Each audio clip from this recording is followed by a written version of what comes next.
pamoja na tukue pamoja kuimarisha Kenya ni jukumu la Farm Kenya. All right, welcome back to the Farm Kenya show, where the world of agriculture converges every Monday and Tuesday from 3 to 4 p.m. right here on KTN. Now, earlier on, we were talking about matters to do with pesticide ban, and right now we want to take a segue, but they're somehow related in a small sector. But now we're talking about tech, and specifically dairy tech, because dairy sector is a vibrant sector in this country, and it utilizes technology to bring efficiency, to boost productivity. And there is an expo that is coming up, Dairy Tech Expo 2025, is coming up in August, if I'm not wrong. I have wonderful people with me in studio.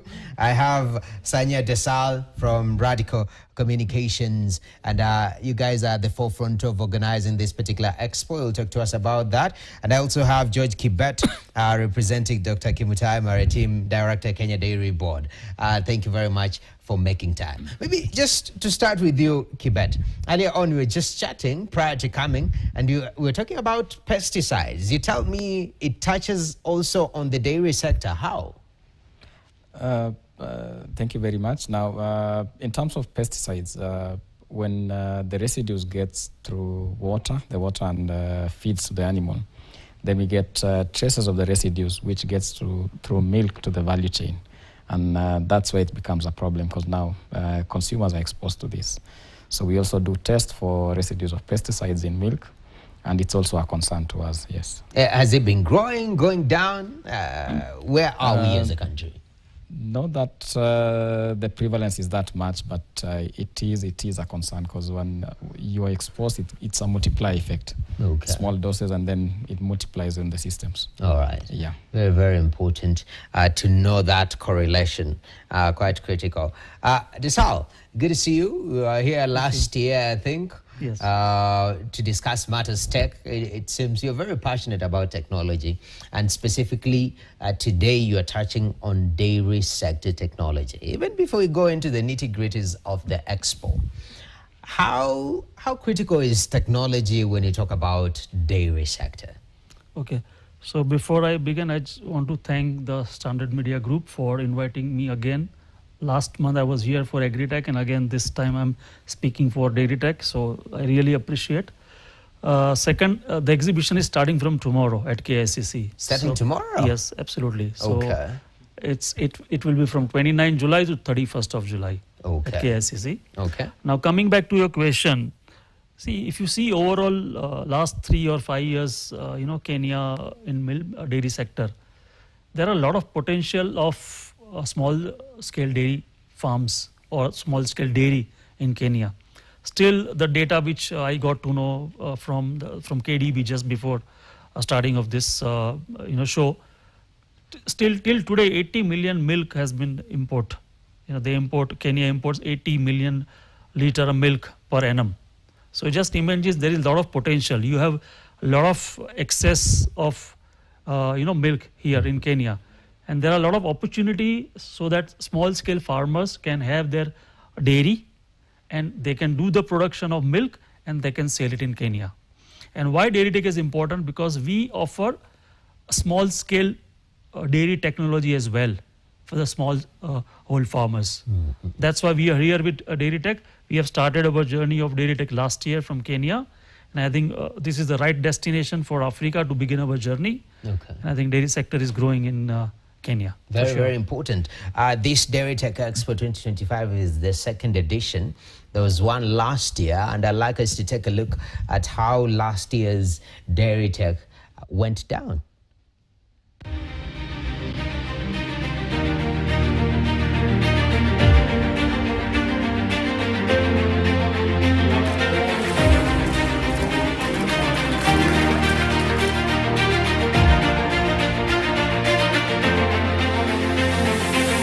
Very warm welcome to the inaugural ceremony of Dairy Tech Africa and Food Tech Africa 2024. This particular maiden exhibition, this is baby for us. So I would like you to attend the exhibition as well as become the part of this 2 days conference and get to learn more about it.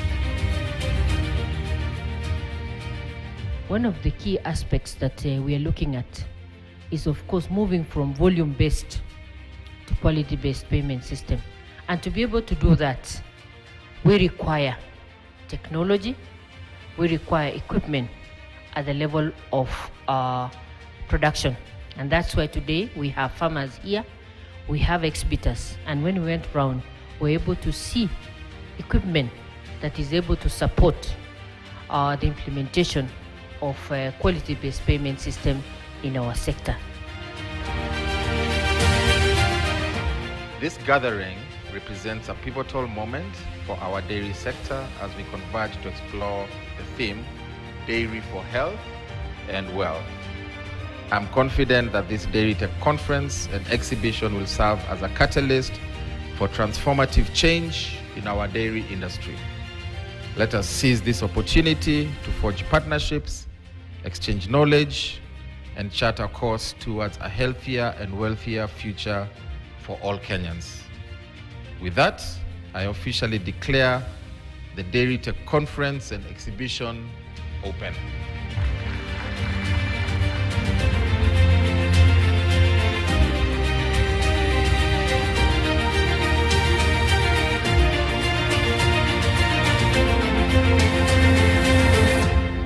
FAO is very grateful for this partnership and the collaboration with the government of Kenya and all the organizers of this event. Dairy Tech is a very initiative which came at the right time, and we're very sure that it will impact the farmers, the dairy farmers who are in need of value addition, in need of improvement, in need of resilience building. As FAO, our contribution on the technical side is very key, and we are very happy that we are working hand in hand with the government and with the organizers.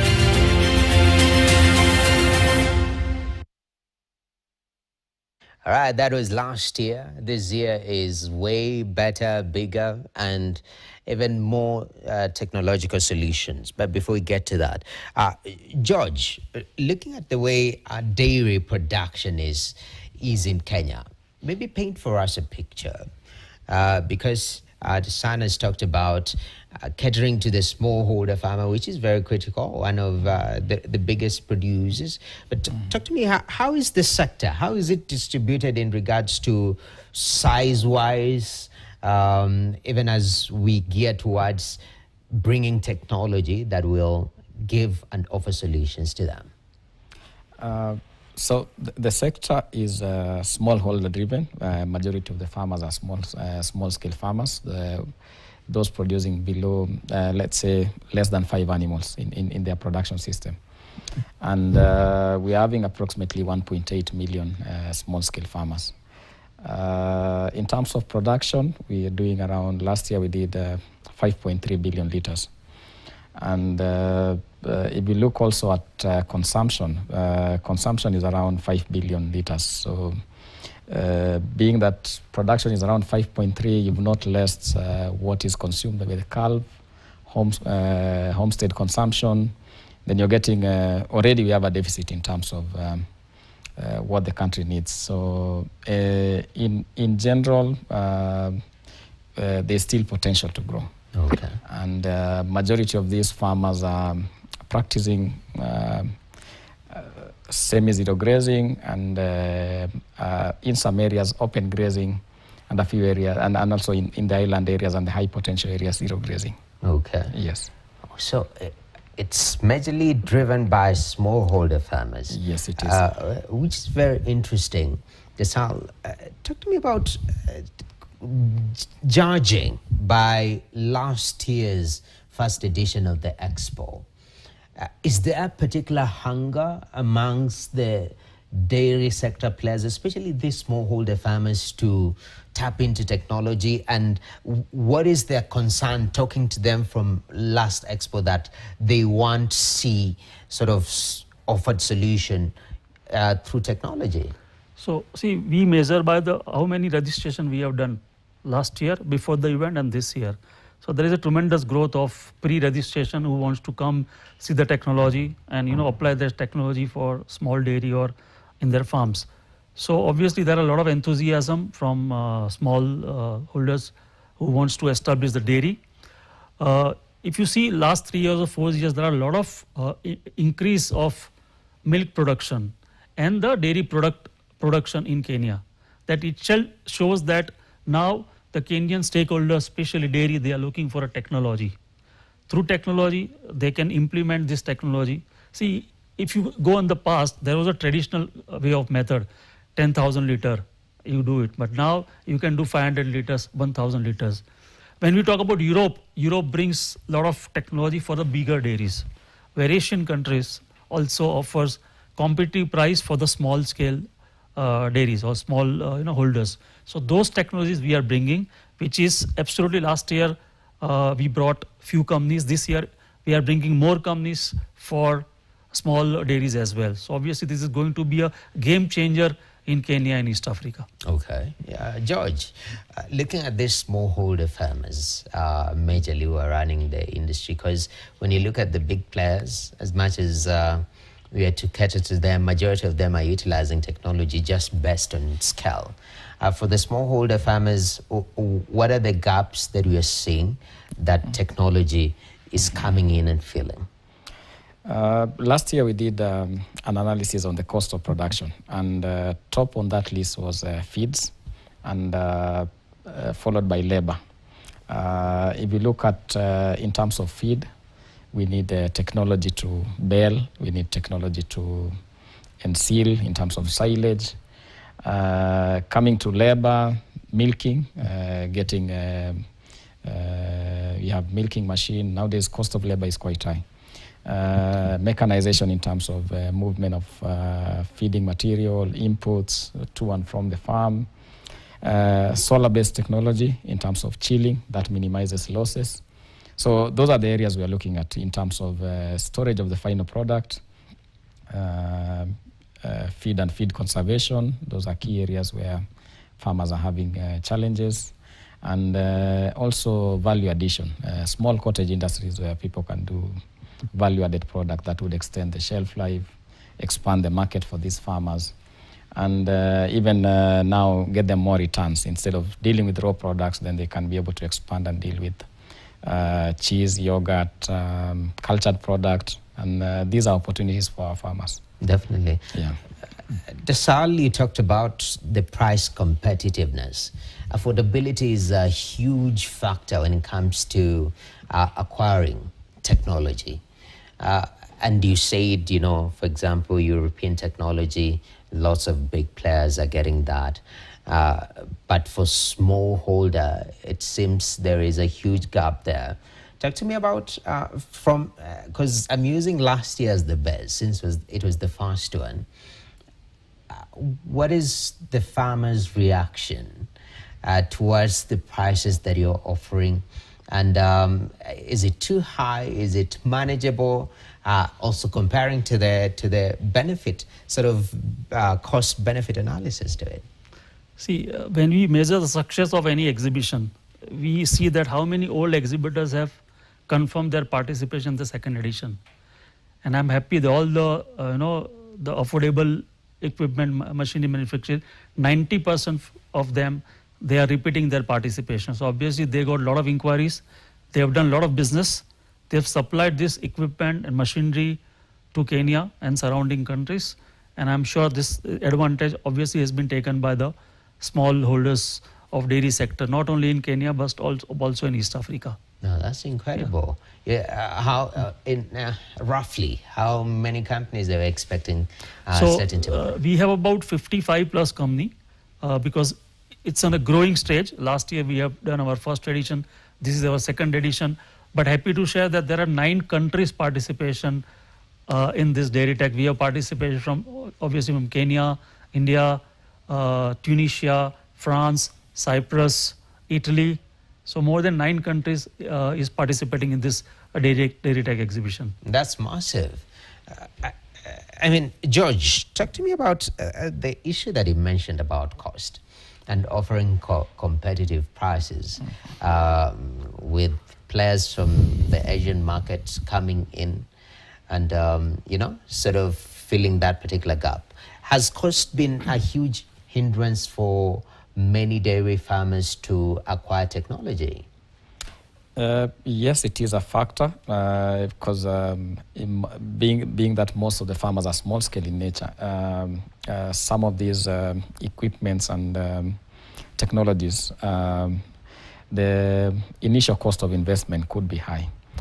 But partnership with the financial institution where farmers could access, I've seen some of the farms partnering with financial institution, and then farmers could pay as they use. So that's one of the areas that they access the technology, use it, and then pay it as they run.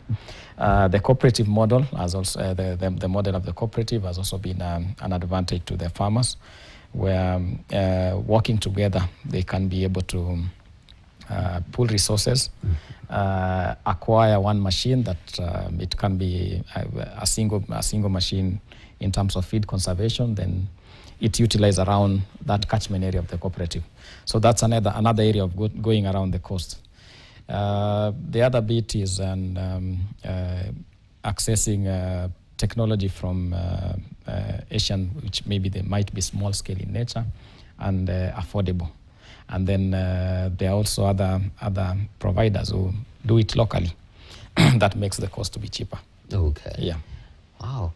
Partnerships are very important, Esau. You've talked about how the numbers are growing, 8 countries. Looking at institutions, this is a dairy tech expo, but it's just touched on the issue of financing. I'm thinking banks, these cooperatives, cooperative societies should be there because people want to buy technology and there is opportunity to lend money. Are we seeing interest also from sort of multi-sectoral approach with this particular expo? Yeah, absolutely. We have a lot of cooperatives, dairies are participating, showcasing their product. So it's a buyer and seller platform itself because the company is coming with technology, the cooperatives and processors coming with their products and also bringing the farmers for the county. So obviously it's going to be a win-win situation for everybody. And financial institute, yes, we have invited a lot of banks to come attend the show. We also plan B2B meetings with the farmers and with the lot of cooperative and processors. So end of the day, it's going to be a benefit, and the entire dairy tech is going to be benefit for all the stakeholders. Definitely, all round. Absolutely. Just to add, apart from processing technology, now the quality control and the packaging is also very important in dairy sector. So there are good companies also exhibiting from these 2 major sectors, quality assurance and the packaging sector. So that also going to be a highlight of Dairy Tech Africa. Okay, quality control. Yes. And packaging. Yes. Very, very important. George, what do you have to say about quality control in the dairy sector? Is it a huge landing opportunity that players can sort of maximize? Yes, maybe just to add on the previous one is that in terms of cost, I've seen one of the cooperatives that has moved from grid-powered milk chilling solution to a fully solar solution. And the same cost they were using in paying for the solar, paying for the grid is what they're using it to pay now for this chilling solution.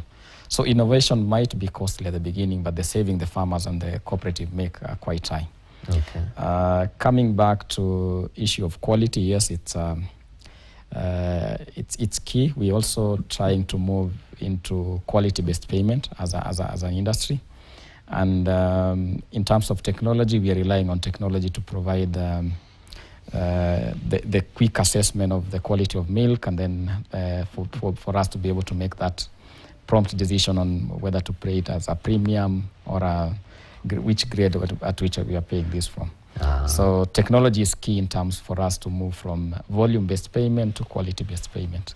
Yeah, very important. Yeah. So somebody, I think one of the off-takers of milk, it wasn't in Kenya, I don't know whether it was in India, I'm not sure, But the way he was checking, he was dipping his fingers into it, checks it, and he gives you cash based on how he assesses the quality. I don't know, is it something that is familiar to Saul? Yes, so basically in India we have a cooperative movement which has started long back, and I think that cooperative movement is very successful.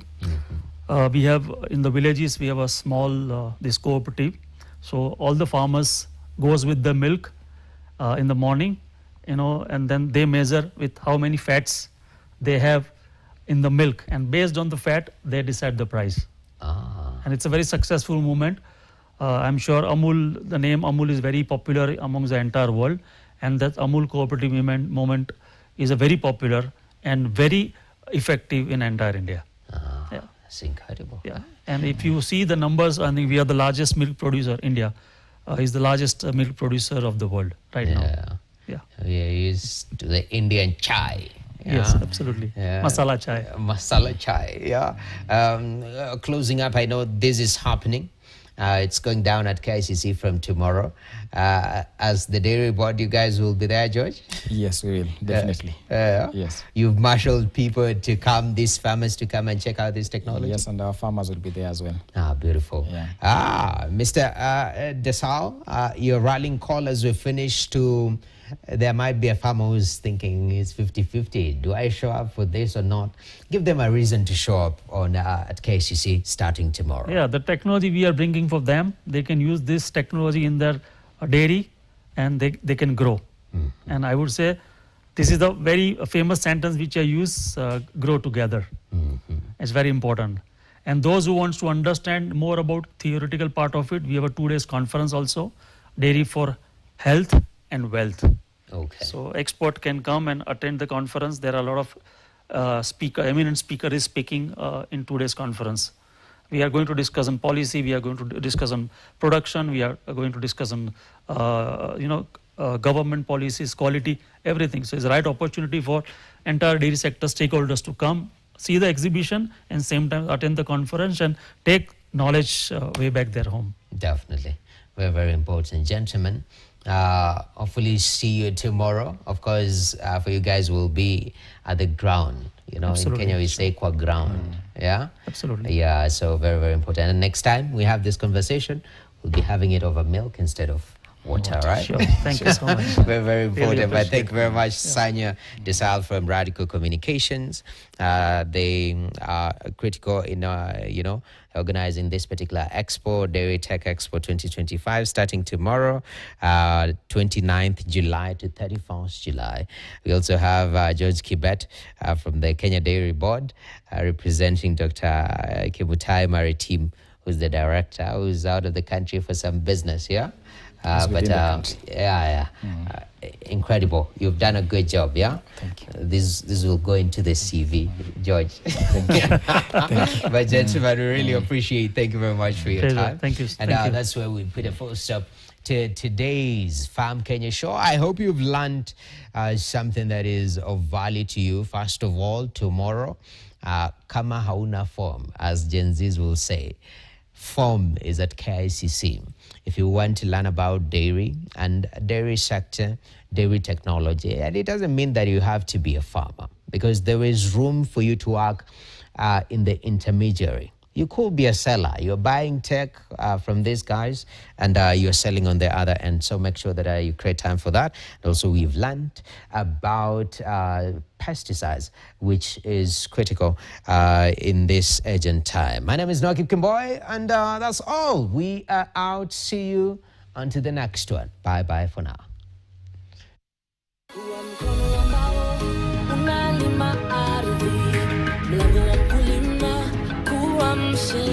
Kuwa na uhakika sasa, kukulea mustakabali wa baadaye.